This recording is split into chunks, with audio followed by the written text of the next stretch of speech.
Hello and welcome to the IGN UK podcast. My name is Chris, and this week I'm joined by Gav. All right. And Dale. Hello. How are we doing, fellas? Good. Really good. Yeah? Really good. I was about to say I'm excited for Glasgow, but then if you listen to this, as you pointed out before this podcast, Glasgow's already been. So I'm not sure what I am feeling about Glasgow. It either went well or badly. Yeah. Oh, but God. thanks to everyone who came. God. I didn't think about that. Thanks for all your feedback, and we're sorry about how it ended. So we're going to kick off by talking about films from our childhood because overnight a trailer dropped for a remake or reimagining, as that seems to be the new word, of Pete's Dragon, which was a massive film from my childhood. And do you know why? It's because my brother was called Pete. It's that simple. And so therefore it was his film. So we bought it for him when we were little kids. He bought the little dragon when we went to Disney, and we watched it all the time, even though it's not the best film ever. Yeah. It's all right, yeah. Have you seen it? Yeah. I don't remember it that well. I remember the voice, and I remember the like. Yeah, the voice is really. The voice is probably he does all that kind of. I've never seen it. Oh, nope. Maybe it wasn't part of my. Saying that, I'm the same generation as you, so you think I might have, but no, it's never came across. It's one of those films though. It's one of those old school Disney films with a lot of songs in it. Yeah. And songs can be fun, but also songs can get on your nerves a little bit. Yeah. Good songs are really good, but then when they're just like all right songs, and which that's exactly a what lot it of is. those do have. Whereas stuff like Bedknobs and Boomsticks and Mary Poppins have stronger songs. Yeah. There's no suggestion that this one has songs in it. Actually, it looks like a bit of a more serious, grounded take on it all. Yeah. Looks like it's about a little kid who's lost in a forest for years, and I guess the dragon helps bring him up. Or Robert Redford's in it. Robert Redford. I was just watching the trailer, what Dale was saying, and I was like, Robert Redford's in it. Well, who was it? Was it Mickey Rooney in the original one? Was Lampy the old guy? Oh, yeah. This is a different kind of role. He was like an old drunk granddad, but this one is looking like he's a bit of a more serious. Yeah. But anyway, I think that's a really good movie to remake. I think you could. Yeah, I think you could do lots with that concept. Without sort of infringing on people that like the original. If you're just not making it a musical, having a more serious take on it, I think it's a good idea. He talks, isn't he? The dragon talks in Pete's Dragon. Is he going to talk in this one though? Yeah, it'd be like, that'd be weird. What was that film? Was it Dragonheart with Sean Connery? Yeah. Like, I was like, I guess Sean Connery in. He's not doing much. He's not up to much lately, is he? Weirdly, I watched The League of Extraordinary Gentlemen last night. What do you think of it? And that's why he stopped doing stuff like that. To my tea. It's not very good. Yeah, it's not, is it? It's a really odd film. It's quite boring. So, anyway, topic. What kids' film would you like to see remade? Shall I go? Yeah, go on. So I've put two, and the first one I think is Big. What? Tom Hanks classic. And I don't think that's necessarily because I think the original was bad by any stretch of the imagination. Right. I'd just love to see how they would do it contemporarily. Like, say for the example, you got the Zoltar machine. Is it Zoltar? Yeah. Yeah, Zoltar machine. What would you do in that in 2016? Twitter. It's a Twitter. You put a tweet out to a tweet bot, and a bot turned him young. And then you've got obviously the piano in the shop as well. That's still there, I think. I'm pretty sure that's still there. Shop shut down last year. What? I'm going to New York in April. It's my favourite. I don't go on the piano, but my favourite thing in New York is to go to that toy store. Even though it looks creepy that I'm a single middle-aged man playing the Exorcist theme. But it's a great toy store, but it shut down sadly. Bollocks. But they would only keep that piano down there because of the film anyway. They wouldn't have that in normal toy shops. So what would be the modern equivalent? What would they do these days? Virtual reality machine. They could have that there. Two things there. The Zoltar machine, I think, has become popular because of the film. Definitely. Like, you go to most fairgrounds in the States, they're always there. So that's still around. And actually, if you watch The Night Before, the Seth Rogen comedy, right, they have a scene that's based on the big piano scene, except they're doing a Kanye West song. It's really good. I can see that. Like, that properly like choreographed. But man, how could you recast that film? Well, that's this is one where I'd be leaving it open for them to make all the genius moves because I don't have the answers. But I just think it'd be an interesting property to read. What about if it was still Tom Hanks? He's just in his 60s, so the little kid becomes a man in his 60s. But he wouldn't be happy about that at first, would he? Or maybe he would. What if it's a little kid becoming Tom Hanks? Even better. Gets to be Tom Hanks. Just sorting out his day-to-day business, ringing up Spielberg. You could get Charlie Kaufman to write it. Yeah, we're done. This is awesome. I mean, did you guys not think that Big was a bit messed up? I don't It is know. now when you watch it. Like, I've watched it really recently. I love it. Like, I loved it when I was a kid. But it is there's a lot of weird stuff going on in that. Like, when he calls his, like, it's a really horrible scene where he calls his mum. Like, that's really harrowing because She thinks he's been kidnapped. Exactly. She thinks he's Yeah. kidnapped, and she thinks she's talking to the kidnapper, but she's actually talking to him. And he, like, sings a song that she used to sing for him. And it's a really hard scene because she thinks she's talking to the kidnappers, not to him, and she has no idea where they've taken him or anything. And that's really hard. And then obviously there's a sex thing as well. Which, Yeah, I That's a mean, bit weird. I was 10 when it came out, went and saw it in the cinema, yeah. and so I was actually probably the same age as the kid in it, and it was like, well, yeah, this is massive wish fulfillment. Yeah. But then the more you think about it, the more you think, did they need to have a sex scene? Did he need to have sex when he's Absolutely a not. whatever, 10, 11-year-old boy with a grown woman? It's really twisted. I can't remember the sex scene now. Well, they don't show it. They don't show it. You just see the morning after where he's... That's right, he's because really I remember happy. when they go home and he goes, I call top bunk, and then jumps on top, and then you just see it after, But, Interesting. yeah, it's good. What's your other choice, Dale? Honey, I Shrunk the Kids. And that is purely based on the CGI that, advancements what we got these days, and just wondering, after seeing Ant-Man and all the scenes when Ant-Man's that small are always just really fascinating, seeing something that small in these small objects in real life but large in that sense. And I just think it'd be really interesting to see what they could do these days with it. I haven't watched Honey, I Shrunk the Kids for years. But It's probably better you don't. I'd imagine it's something that was great as a child. was it but 2 not so or much. 3 of them? There was definitely 2. There was two proper ones. There might have been a third sort of straight to Right, DVD okay. one, but there was 2 Rick Moranis ones. What was that? Honey, I Shrunk the Kids, Honey, I Blew Up the Kid. Yeah, Honey, I Blew Up the okay, Kid, right. which wasn't as good. The first one holds up, actually. It's a really good film because it's well written, it's well directed, it's got really likeable performances. Like, the kids aren't too bratty, and the effects, although they're dated, because they were practical, there's something quite sweet about them, really. Yeah, definitely. But that would be a really interesting one. That's actually one of the ones I was going to suggest. Gav? I've got the Black Cauldron. You were literally reading out my one. I was just, because I just saw your thing earlier. I was Massive spoilers. The Black Cauldron, which is a Disney film that came out, and it's one of, like, Disney's biggest flops, based on a sort of Welsh legend, and it was basically, it was doing a lot of, like, first things, like one of the first Disney films to use, like, 3D animation, which is, like, really good. But if you watch it, it's almost borderline unwatchable. Because it's just really dark, but, like, not dark as in there's dark stuff going on, but it looks really dark as well. Like, it's not colourful. It's a really strange world. There's lots of, like, dungeons and, like, dripping cauldrons and things like that. It's just not a very good film, but it's an amazing story. And there's lots of, because there's a really good sort of, like, fairy tale in Wales, but unfortunately they don't do a very good job of it. It's funny, I nearly revisited that yesterday because I've got my Sky all hooked up, and there's a Disney channel there now where they've got all their films. There's like 50 Disney films that you can download and watch, and quite a few animated films that I watched when I was a kid, all of which weren't very good. Is when they went through that dry patch, I think. Sword in the Stone. Yeah, I think Basil the Great Mouse Detective was probably I like that one. That was the first one I liked. But that's another one that's, like, as well, looks dark. Like, they do a lot of really weird dark stuff in, like, the nighttime. They weren't spending a lot of money on their animation department at the time, so it was every stuff was being done on the cheap a little bit compared to before and after. But you say that's one maybe I shouldn't revisit. Well, I don't know, because I haven't watched it for years, so I've been thinking about watching it again recently. But I don't know, I don't have very fond memories of it at all, to be honest. No. But Did you feel a special attachment to it, though, because of the Welsh connection? I think, do you know what? When I was a kid, I didn't really make the connection. It was only when I was older at uni watching it and became, like, a bit of a Welsh nationalist that I was, like, really championing this thing, because it's like it's one of the Champion Black Cauldron. the princess in it is one of the only princesses not in the Disney parade. Right. Oh, okay. So, like, for ages, I was like had this sort of idea that I was going to make this documentary when I was a student about trying to get her back in the parade. Which I think is still good, because it's like, I think it was like 2 years ago was the 20th anniversary of it, and I was like, get the Black Cauldron princess back in the parade. You've still got time. I'm afraid I don't want to watch it again. Just in case go, actually, no, it's You've got a great platform on IGN to make. Yeah, this exactly.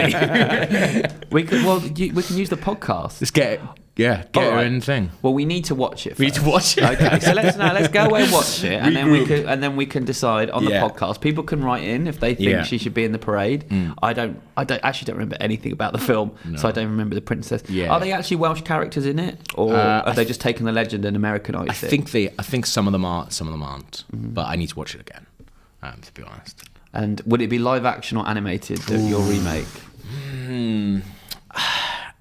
I'd like to go with a nice animated again, because I think you can do a little bit more. But then live action, I think, because it's all like swords and sort of like sorcery and things like that, I think it would kind of be a bit sort of Game of Thronesy, and I don't want to go that way with it. No. I think you'd want to go a bit more fun. Rob Brydon could do all the voices. Oh, every single one. That'd be good. Ruth Jones, get her in. Yeah, Tom Jones could do the song. Yeah. He could sing the theme tune. It writes itself. Amazing. I'm seeing like a James Bond like Thunderball like Black Cauldron song as well. Really good.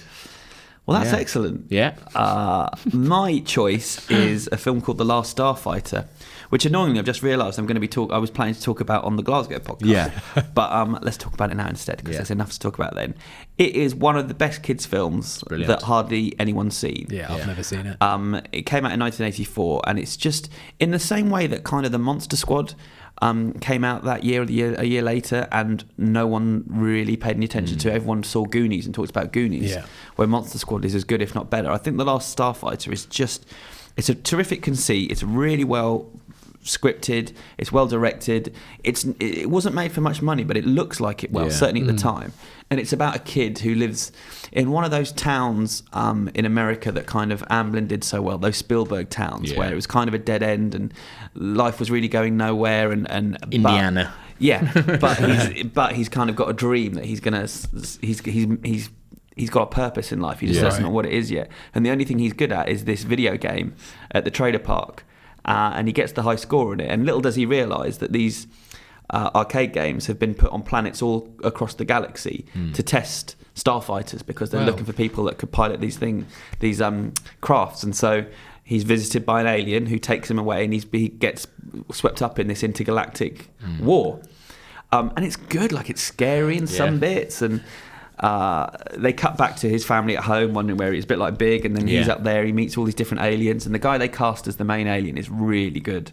The kid's really likeable, an actor called Lance Guest, he's really kind of, there was a few, like Michael J. Fox was quite good at that as well, that were quite likeable, you could really get behind them and want them to succeed. But again, with like I mentioned, the kids with sort of modern effects, you could really make that into an epic science fiction movie. Yeah, sounds it. Yeah. Whereas then it was right at the start of using digital effects, and so it basically looks like a video game when they're actually doing the fighting in space. Which works thematically, but you could have it look more like Star Wars now. That's a true 80s vision of video games, isn't it? That one that just summarises that generation. I think Pixels was trying to kind of do that, wasn't it? But it's just not a lot of fun. No, it wasn't. And I guess like they weren't put on the sort of earth with that sort of thing in mind. No, and Pixels could have gone in that direction, because the short, you could have done anything based on the short.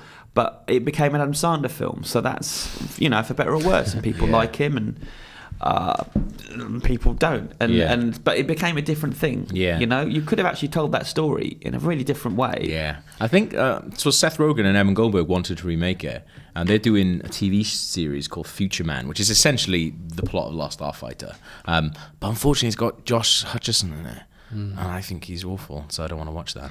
I know Gary Whitta, who's appeared on the podcast before, and he's one of the screenwriters on Star Wars Rogue One. He was really interested in doing something with it.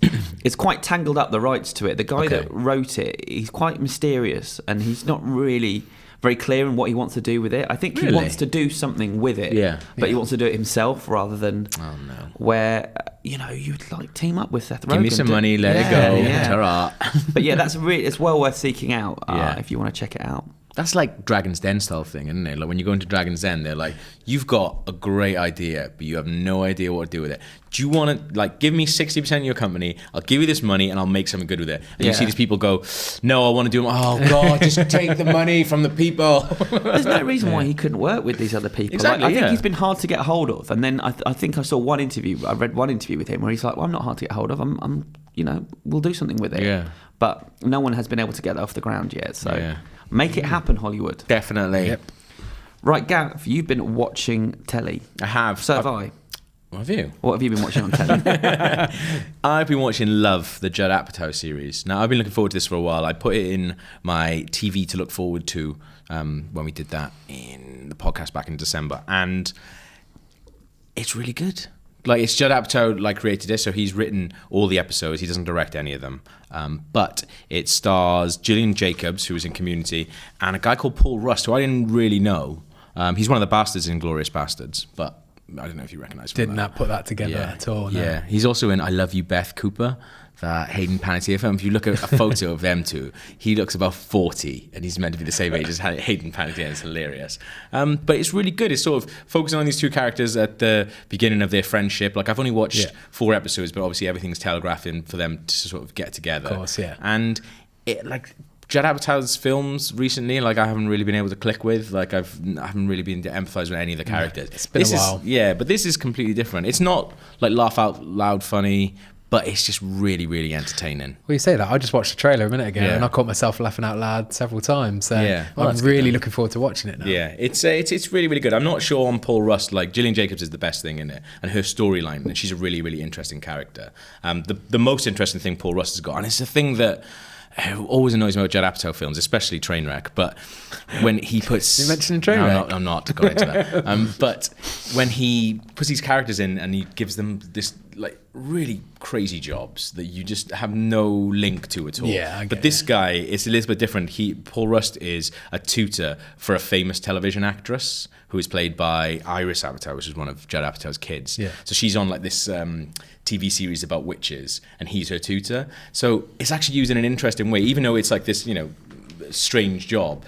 There's a lot of jokes to be had from him sort of arguing with the people on set about, I need to take her away now, and they're like talking about the show and stuff like that. So actually it's used in a really, really good way. It's not quite... It's sort of billed as a kind of like Girls, and there's some really embarrassing stuff in it. Okay. But it's not quite the most disgusting thing of Girls yet. But it's very, very good. Put me off a little bit by telling me that Judd Apatow's daughters are in it again. They're good though, I think. Really? Yeah. I just found like that sort of went hand in hand with when his film started to dip off a little bit. It was when he started to shoehorn them into films. Really? I mean, I enjoyed them in, what was the first one they did when they were Knocked really Up, Knocked Up, yeah. But then in This Is 40... There was just too much. But they're meant to be annoying in This Is 40, so that's kind of hard, I guess. Yeah, but everyone was annoying in that film. I think, like, Maud Apatow, the older one, she's really good in Girls in the episodes that she guests. I don't mind them at all. But they've got some interesting directors as well. John Slattery, I just realised, directed the last 2 episodes I watched. Roger from Mad Men, which is really good. And Steve Buscemi's doing one as well. Cool. Also, Rich Sommer from Firewatch is in it. Is he? It's the first thing I've seen him in since playing Firewatch. So it's really interesting to sort of hear that voice straight after Firewatch, which was kind of cool. Good. But it's definitely worth it. It's all on Netflix. It's all been... And another thing as well that I meant to say that Judd Apatow keeps doing is putting Australian people in his films. Just like, here's an Australian person, that's funny, isn't it? And the Australian person, the girl that you got, is so annoying. And it's really, really weak. But... Right. So you hate it? No, I'm not a massive fan of her. But Gillian Jacobs is amazing. She completely saves it. It's a really good show. Once I finish with season 2 of Fargo, that's next on my list, I think. Definitely going to watch that. I mean, I don't know if they make good double bills, Fargo and Love. Yeah, well, probably not, but go from one extreme to the other. Yeah, but it's good. Don't get, because I think it debuted the same week that Gaspar Noé's Love debuted on Netflix. I hope people don't get those two things confused. I could imagine my folks getting that confused. Yeah, that's not good. I don't want to think about my folks watching porn. Dale, you've done something interesting.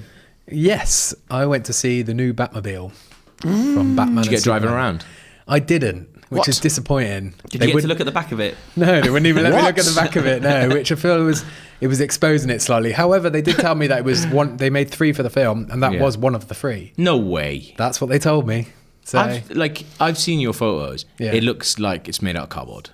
It does a little bit, doesn't it? Because it did feel like that as well. It felt plasticky and maybe fiberglass at parts as well. But because I looked at that and I was like... They used it for the static parts, probably. I don't know. I looked at your photos and I thought, that is definitely the one they probably used for the very first picture we saw of Ben Affleck and him. And I was like, that's definitely why it was black and white. Yeah, that makes sense, yeah. I don't really know, to be honest, but I'm only going on what they tell me. But it must have been used in the film somewhere, unless they're just plain lying to me. No, I'm sure they're not lying. But either way, I thought it was really interesting because... I felt like the Tumbler, I was never a massive fan of the Tumbler, to be honest. I know most people are, but I kind of like that Flash from the other Batman films, like Burton's Batmobile, I think. Obviously, it was modelled on like the Thrust 2, was it? Yeah. And I think that was the perfect Batmobile for me. Maybe it was the right generation, but I even like the one in Batman and Robin. And I think obviously the Batman film. Forever one is really, really Yeah, good. exactly. And they're just the flash and pizzazz of Batman. But I think this one's got a nice middle ground now where it's got that sort of elegance to it, but it's also got the functionality as well. You know, like, so it looks like it could actually work in real life as well. It looks like a lot like the ones from the Arkham games, right? Yeah, very similar. Very, very similar to that. Yeah, because it's got the mounted turret on the front as well. So, yeah, it's really interesting, and it's made me look forward to the film more, I think, really, as well, because I've never been big on Superman at all. Like Man of Steel, I thought just wasn't for me at all. And with this one, I wasn't feeling it. But the last trailer, coupled with getting to see the Batmobile in real life and liking the Batmobile, I'm feeling actually the excitement is starting to buzz now. So I'm looking forward to it. Could you see inside it? Not really, no, because they had lights above it, so it was reflecting over the glass. So you couldn't really see inside of it. But like I said, she wouldn't let me around the back either. So I assume not the first time you heard that. So I assume it was more of a shell at this point. But like I said, they did tell me it was one of the ones used. Yeah, awesome. I'm sure they're not lying to you. It's fine. Don't worry. Yeah, there's a video there on the site, right? Or there will be. There'll be a video this week. Yeah. So by the time you hear this audio podcast, it'll be up. Excellent. I saw a new TV show as well. Did anyone watch The Night Manager? No, I didn't. I heard amazing stuff about this. What a boring name for a TV show. But in case you haven't heard of it, and certainly I don't think it's screened in the States yet, it was on BBC One on Sunday night, started this week, and it's based on a John le Carré, and it stars Tom Hiddleston. And it's got some other good actors in it, actually. Olivia Colman's in it. Yeah. Oh, cool. Who's that? I won't say anymore. It is interesting. Like, I'm not really sure where it's going. Okay.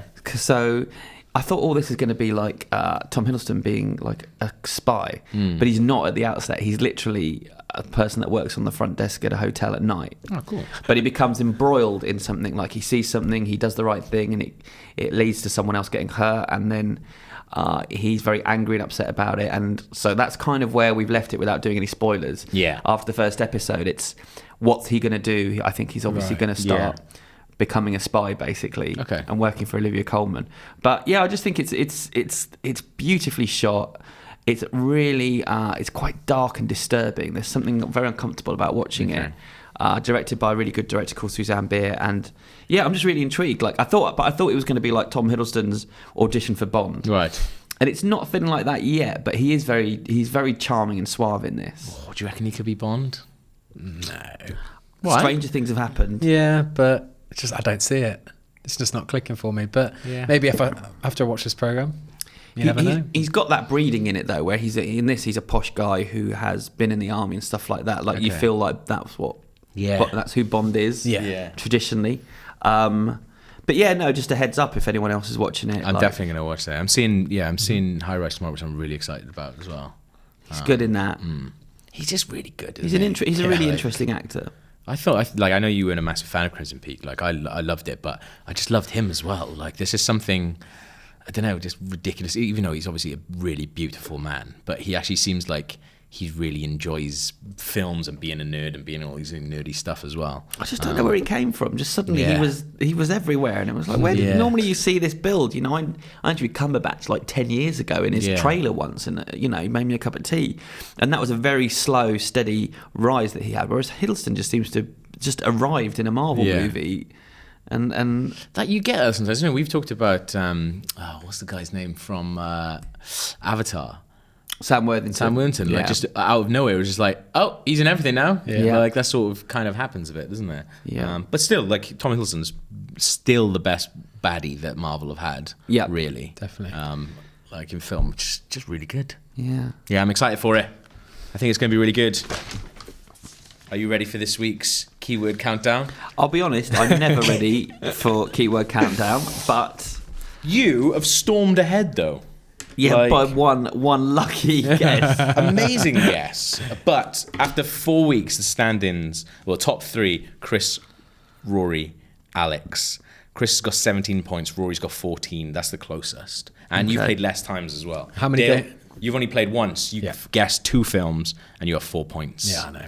That's pretty pathetic. It's always all to play for in keyword countdown, though. If you get it all on the first thing, Who's played the most then? Rory. Yeah. That makes no difference if you've ever played with Rory.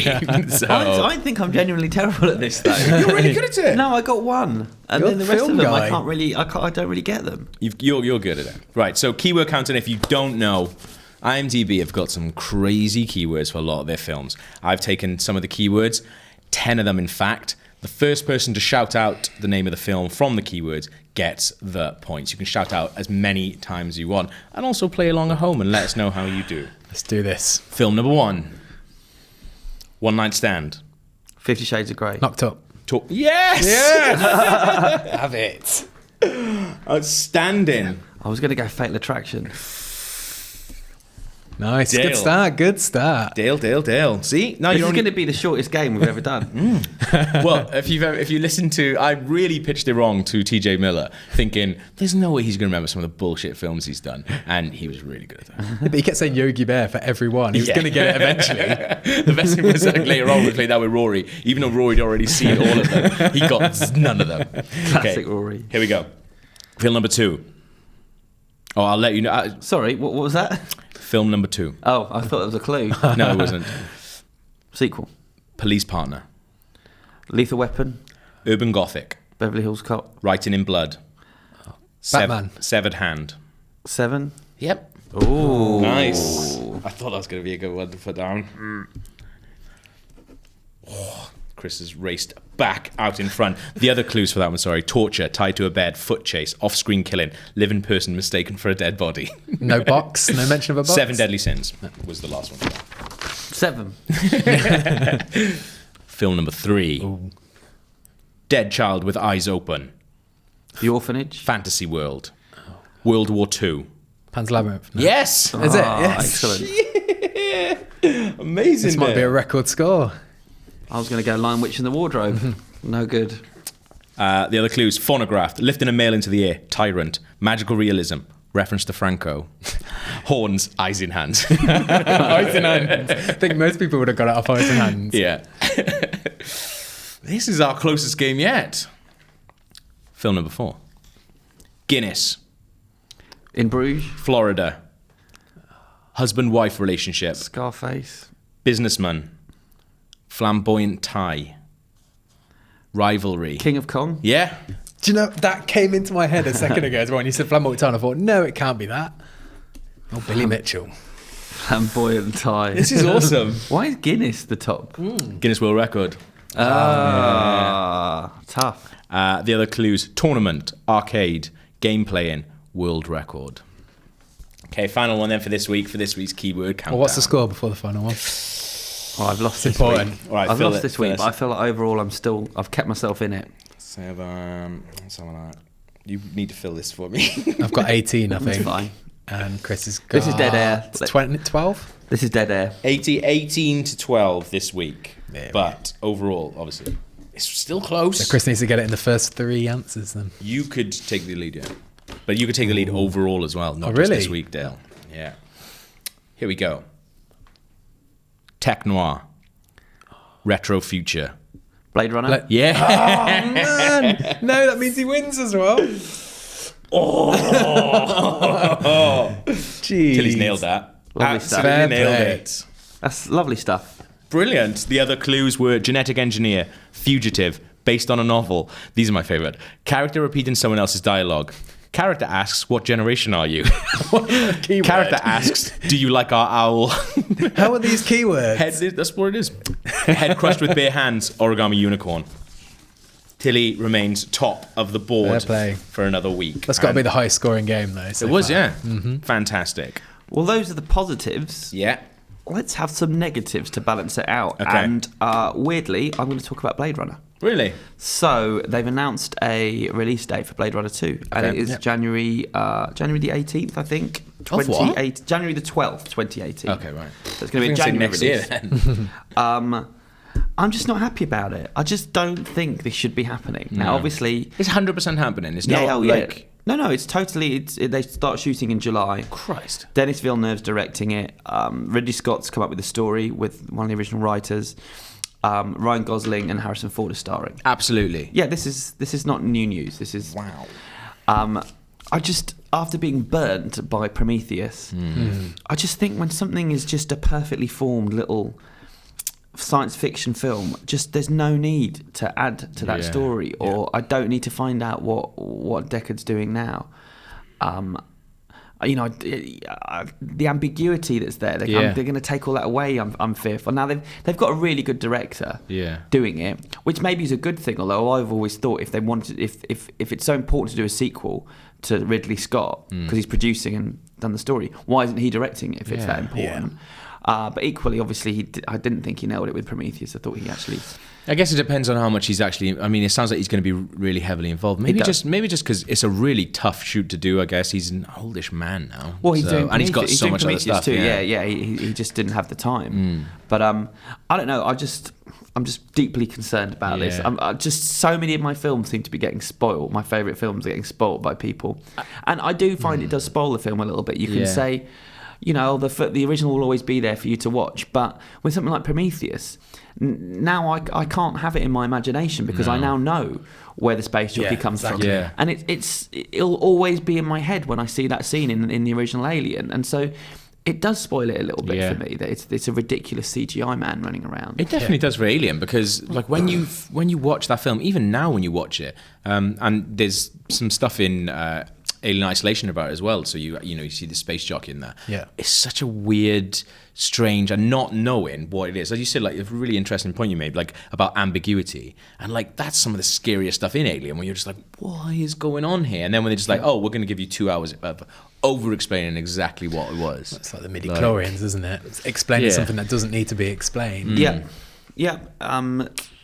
So just take that money and go and make a new original science fiction film. This director Denis Villeneuve is brilliant. Like his films so far. There's been Prisoners, so good, Enemy, and Sicario. Like it's just really interesting. Like he's a real visionary.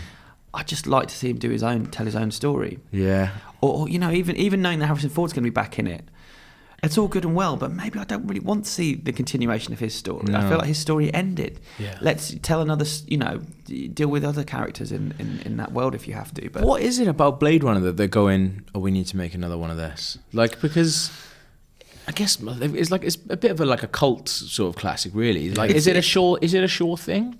I don't know. Obviously, interestingly, it was a massive flop when it came out. I mean, it got terrible reviews and it didn't make any money. And the reputation's grown and it's now, an absolute classic in any list of top 10 sci-fi films. It's always going to be there. But I agree. It's not the slam dunk that a new Star Wars movie is. But definitely not. No. What version of the film's canon that they're basing it on? What do you mean? Well, there's so many director's cuts, isn't there? So many different versions. I think the director's cut. Just the final director's cut. The one without the voiceover. Is then and without the tactile ending. But anyway, I'm just like maybe I'll be pleasantly surprised, but I just feel like I've been burnt here before, and I don't want it to happen again. I just don't have the trust for Ridley Scott that I did before, I guess. But there we are. That's fine. I also don't have the trust for something. And that's Secret Cinema, which I went to the latest one on the weekend. What was it for? I nearly went. Did you? I nearly went, but I didn't. I wasn't gonna go. I wasn't gonna go because there was a press evening for it, but we were in Glasgow at the time. But my girlfriend really wanted to go, and a friend of mine was selling tickets, so I bought tickets, went along. Didn't know what the film was. I won't spoil it for people who are going, because it's a really, really good film, and it's just there's so much good for it. It's probably the best, not quite as good as Star Wars, but it's a really, really good setting. The best performance during a film that they've done, I think. Really, it was so good. It was the amount of stuff going on is brilliant. The quests that you do before, not quite as good, and there was a couple of really annoying actors. Who obviously were just taking it really over the top. Right. And I was just like, I can't even go to the area where they are because they're making me feel a bit sick. But we saw like a bunch of things happening before the film that was just really, really good. And like the budget must be really, really high. It almost seemed like a higher, even though the setting for Star Wars, they always spent a lot of money on the sets and things like that. For this, it almost like they spent the money on like the set pieces because a lot of cool, really, really big stuff happens. Cool. But it was just full of dicks. There were so many people there, just really annoying, just horrible people that I think it's just become this thing now. Like, you know, when you make something super exclusive, and when it first started out, Secret Cinema seemed like it was just this really nerdy night for people who just love films and going to experience them in a different way. It was more guerrilla then, wasn't it? Yeah, now, because it's just become so big, I think it's just a thing that people do, whether or not they like films or not. It's just like another night to go and do. And like where we were sitting, like I kind of forgive...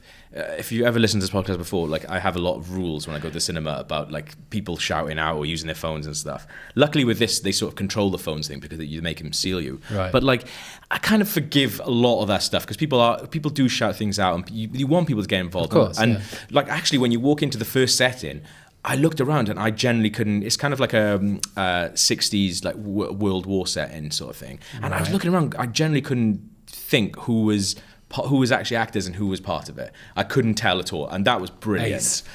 But then during the actual film, people were just shouting out any old stuff, and people were just drunk. Like we were sat by these people, and like I don't want to generalize that all sort of people who work in banking and insurance are wankers, but these guys were wankers, and the way they talked and the way they dressed, I made the assumption that they are all bankers or work in insurance. And they were just hammered. They were necking bottles of wine, shouting stuff out just constantly that they thought was funny, just shouting stuff out from other films. There was a guy behind me who just, while some acting was going on and they're talking about this bomb, this guy shouted out, "With great power comes great irresponsibility," which I think is the tagline for Deadpool. It is Deadpool, yeah. And he was just shouting out constantly, and his girlfriend who was sitting with him was the only person around him laughing. Everyone else was tutting. So I turned around and I just literally stared at him, and then he shut up for the rest of the film. Then. So that was fine. But people just didn't care. People just didn't seem to care that the film was on at all, what was going on. They just and maybe it was because it was a Saturday night. Yeah, but so they weren't there for the experience. They were there people for were just people were just there to be there. Yeah, I feel like you're going to get that anywhere though, where there's alcohol. A lot of alcohol available. Maybe. And it's for quite a long period of time. Yeah, I guess so. Isn't it normally? But I don't feel like that's happened before with the ones, even like the Star Wars one. But then Star Wars was so loud, I couldn't hear anything. Yeah, I've been to good, I've had good and bad experiences where the Secret Cinema, I mean, I was at the very first one they ever did. Because an ex-girlfriend of mine actually helped set the whole thing up. And, awesome. That was Paranoid Park. That was very indie. Yeah. That one was, though. But yeah, I just think that's the risk you run when you do have alcohol available for a prolonged period of time. Yeah, maybe. And a lot of young people, like you're going to get, because they've done bigger ones than this. Like obviously Star Wars was big. Lawrence of Arabia, I think, was the biggest one they did. That's a few years ago now, but yeah, it was just I just didn't have a good time because of other people, and I just thought because it's so big now, maybe that's just what it is. Is it going on for a while, this one? I think it is, yeah. I think it's only kind of just started. Because I went to like a Secret Cinema Presents Who Framed Roger Rabbit before and had a really similar experience as well, where they basically turned the Troxy in London into the club that Jessica Rabbit sings in. And so everyone had their own little tables as if it was an actual sort of club. Good. And there was just a group of girls who were just there. And they were just relentlessly taking photos of each other. Like, they obviously hadn't put their phones away. No one was stopping them either. And like, just out of perverse curiosity, I checked out like the Secret Cinema hashtag like the next day, and they were putting out photos going like best night ever at Secret Cinema, and all these photos of them like obviously wrecking other people's times. I think people just go into things now because they just go, this will make a good Instagram update. Keeping up social appearances. Yeah, I don't know. But it's an amazing setting. If you can go to it, go. Just maybe don't go on a Saturday night. That would be my Dale, you can talk about video games. I've realised we've not talked about video games. I thought I knew I was on the podcast with you two, and I thought I'd best put in a video game something in there somewhere. Yeah. So Street Fighter 5 came out. Yeah. And I'm a little bit annoyed. Why? I haven't played it yet. Just throw that out there. However, after hearing everybody talk about everything that it's lacking, it sounds like it's half a game to me. And they sound like they're patching it as they go with new things, adding new content as they go. I've got a list here of all the things that are missing as well. I've played quite a lot of it. Apparently there's tons missing, and it's a case of it always feels like they've rushed it out a bit. Right. And for me, what's missing? And then Gav can tell you. Yeah, sure. So he's played it. Okay, so the story mode is a basic one. There's a proper short story mode coming in June, apparently. In online lobbies, you can only have 2 players. You can never have more than that. There's no in-game store, so you can't buy new character costumes or new characters. There's no challenge mode. Apparently the tutorial was stripped back as well, and there was several other little details that are missing as well. Yeah. And it just feels like half a game, and you're going to pay full price for half a game. I don't think it's half a game. Well, if it's missing all those modes, the modes that were in Street Fighter 4... There is a story mode in it. It is stripped back, but who's playing Street Fighter for the story mode? This guy. I do play it online as well, but I'm not a hardcore Street Fighter, as in I don't play tournaments or anything like that, but I do love Street Fighter, and I do love playing single player as well as online, because online you get destroyed most of the time. Yeah. And I just feel like it's half a game. I think it shows bad intentions as well, where they think, we'll just get this game out as quickly as possible, and then we'll just keep adding content on as we go. And I want a full experience straight out the gate. I guess so, yeah. I mean, I've played a decent amount of it, and I don't feel like I'm missing anything. But then I only play with like one person. Right, okay. Or play like offline as well. So maybe like the hardcore people might be thinking. But even the hardcore fans that I know, I haven't heard them sort of grumbling that much about it. Oh, so I listened to a few podcasts that were talking about it, and they were all really negative on it, which put me off buying it, because I was initially going to go and buy it as soon as it came out. And then I heard all this talk about it, and then I was thinking, well, why don't I just wait till March? Where it seems like most of the content's coming in March, some of it in June as well.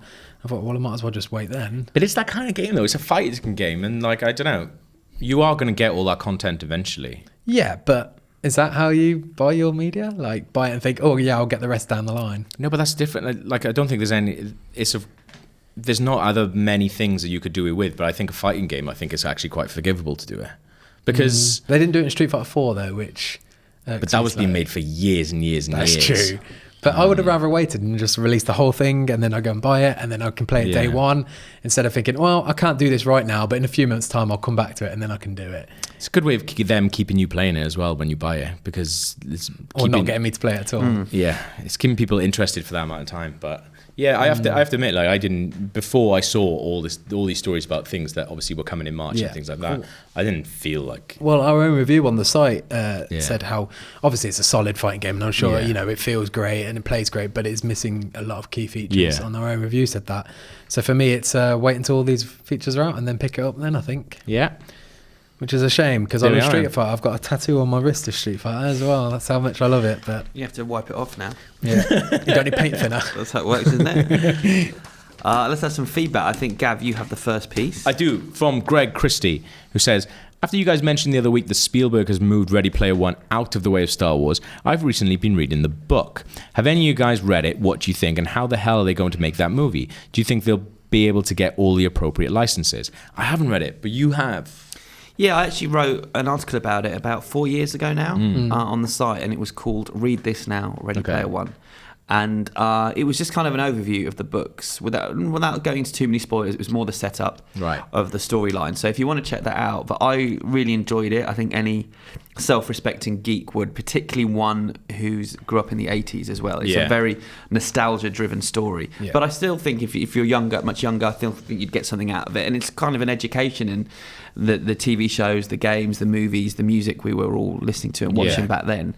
But yeah, it's kind of, it's a cross between sort of Avatar and Charlie and the Chocolate Factory, and set in kind of a virtual reality world. Yeah. And it's so much fun.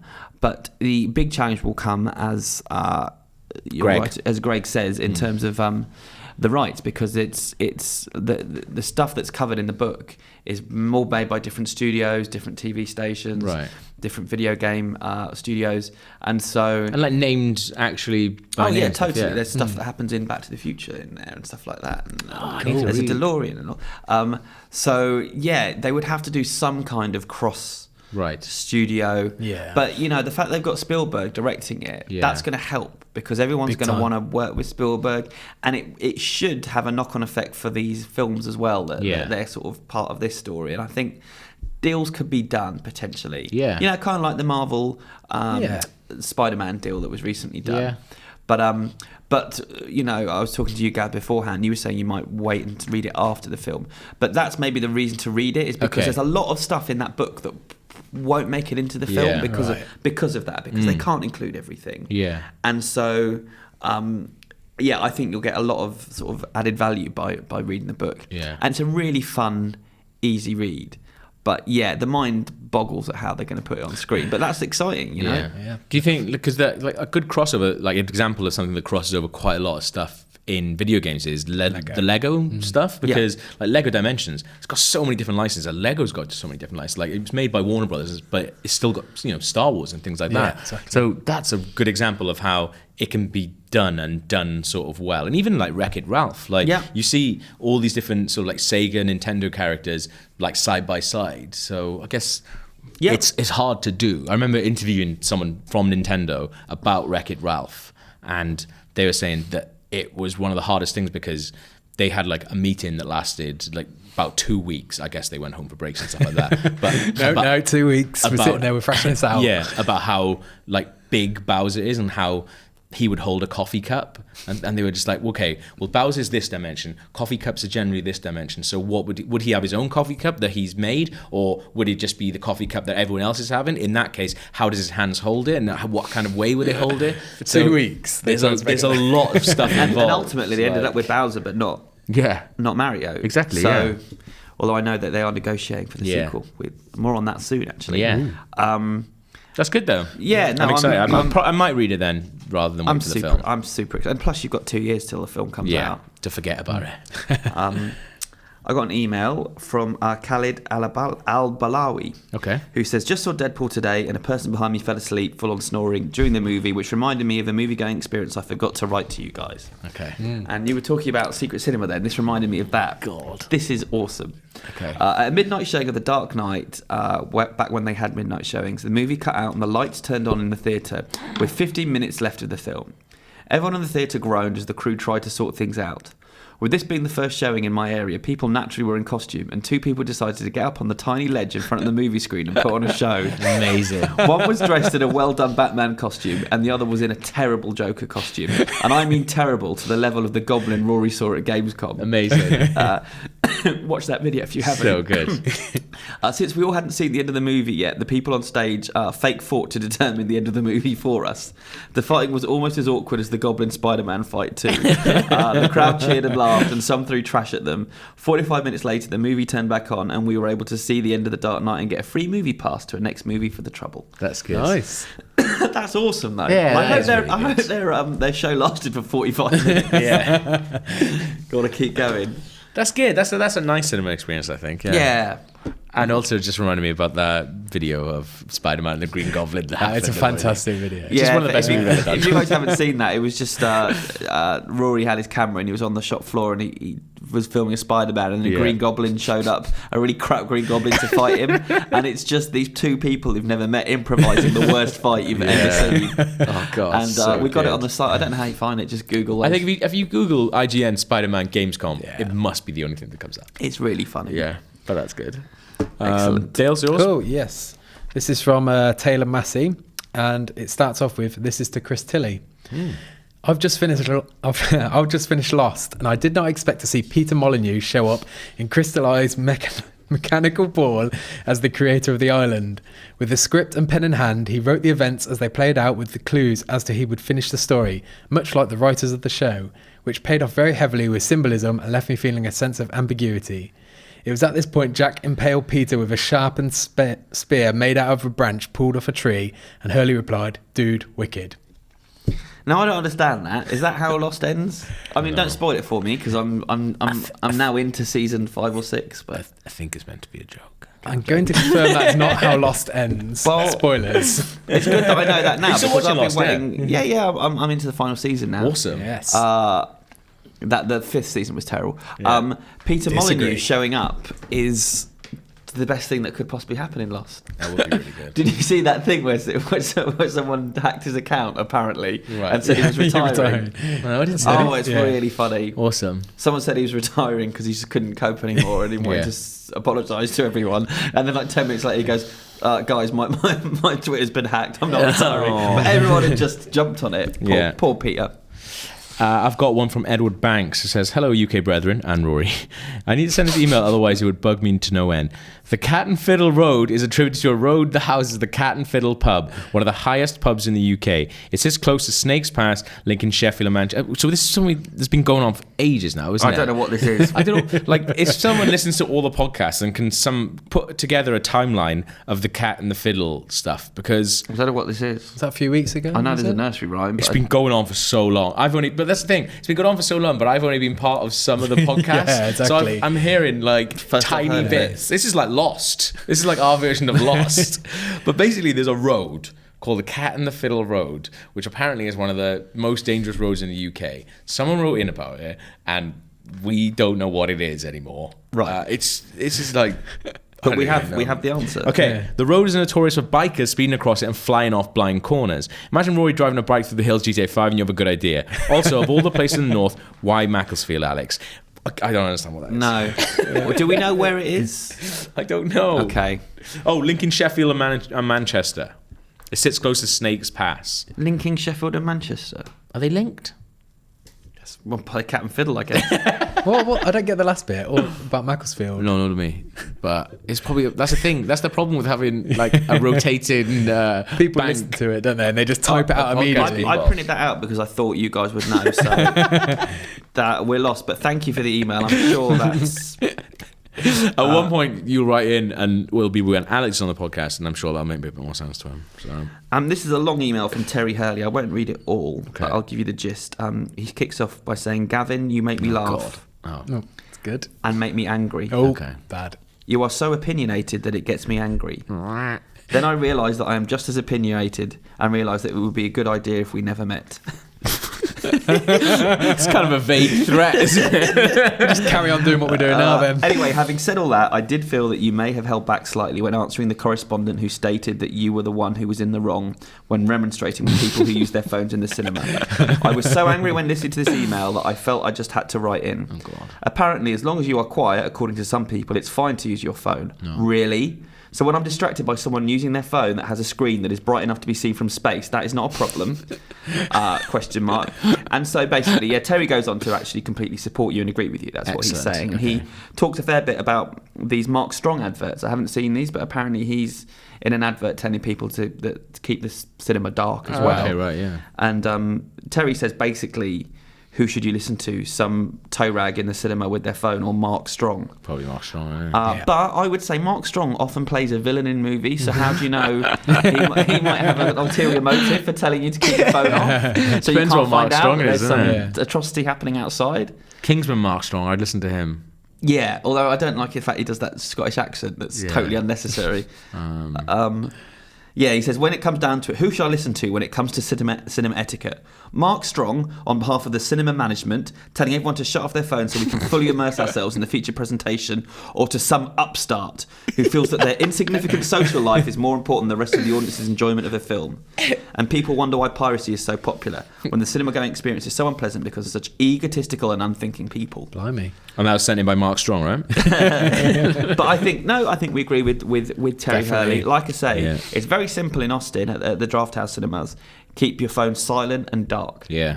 Simple. It's one sentence, silent and dark. It's 3 words. Yeah. It feels like, you know, when you go on about something and you just feel like it should be so unnecessary that, like, why do we have to have this conversation? Like, if you, as I said before, if you're doing anything that impedes someone else's enjoyment of anything, stop doing that thing. Absolutely. I think society has changed, though. I think there's generations of people that grow up thinking it's normal to check your phone throughout anything, and it's not cool. It's not. I don't like it. I don't like it at all.